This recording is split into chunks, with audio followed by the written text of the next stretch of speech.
Welcome back to Sweet TV. I'm your host, Kaitlan Fasheh, and today I'm joined by Sasha Sloan. Hey, girl.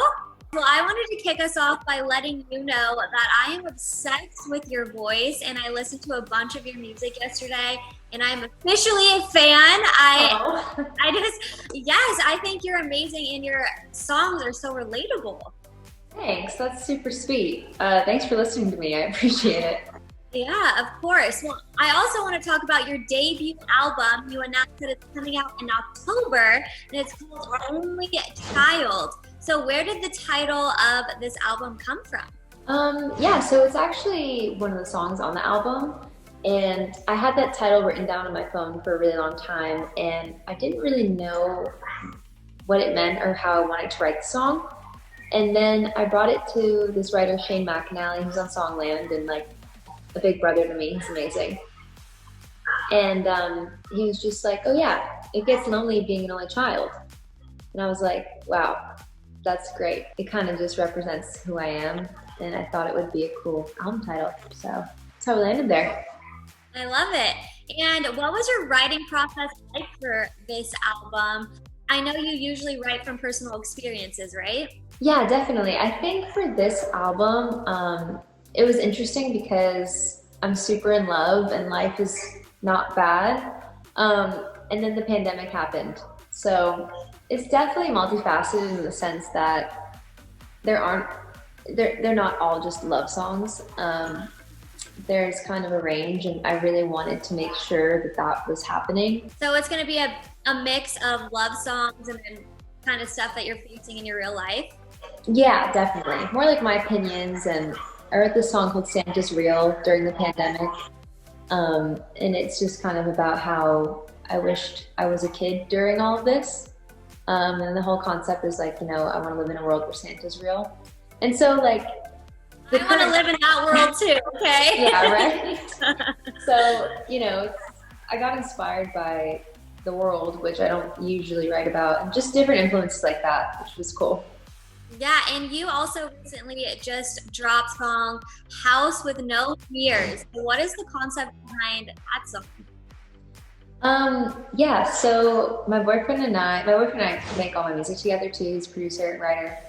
And we were leaving for a session that day, and I was putting on my jeans, and they didn't really fit as well as they used to, and I just kind of had a mental breakdown, and I was like, I don't want to leave the house, I don't want to go to this session. And then he was like, oh, we need to get you a house with no mirrors. And then I was like, ooh, that's a great title. And then we went to the session, and we wrote the song, and that song was inspired by my whole life, basically, since I was 13.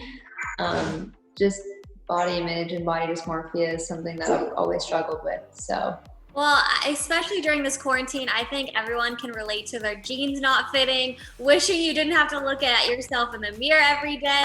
It's like so relatable. I love it. And the music video for House with No Mirrors is awesome. And the music video for Lie, the concept is just insane. I loved it. Thanks. But yeah, what was it like filming those music videos during these weird times that we're living in? Yeah, it was really scary because I am super germaphobe, and I haven't really I'm like, don't touch me. I haven't really been around anyone, and yeah, it's super safe. I mean, everyone gets tested before, and I would never feel comfortable being the reason why a video is happening if it wasn't safe. So we take all the precautions, but it was just like being around that many people at once, even masked. It was like, I haven't been around that many people since March, so. Yeah, there was probably a little anxiety behind it. You're like, oh my gosh, there's so many people around me. Totally. I mean, between that and having to be on camera, I was like, oh God. But you're like, this is a lot for me, okay?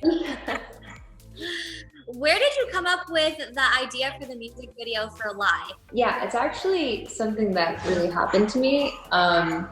My old relationship with my ex-boyfriend, he had a 9-to-5, and I would kind of just stay home and like chill because I was a writer and didn't really have like a normal schedule. And of course, like, it was inspired by the Omegle and like chat roulette days. And, you know, just finding like company online while your real life was falling apart. And it wasn't quite, it was based on a true story. It wasn't exactly like it was in the video, but definitely, you know, pulled from real life. Well, you are also no stranger to being on tour and performing for live audiences. So once it's safe to do so, where's the first place you want to go and perform for an audience? Ooh, I think a festival would be really sick. Well, I know your fans cannot wait to see you back on stage. Thank you for joining me, Sasha. You're awesome. And you guys at home, make sure you are streaming all of Sasha's music and pre-ordering her debut album, Only Child. And of course, make sure you're subscribed to Sweetie High, giving this video a thumbs up, and dropping a comment down below. I'm Kaitlan Fasheh, and I'll catch you guys next time.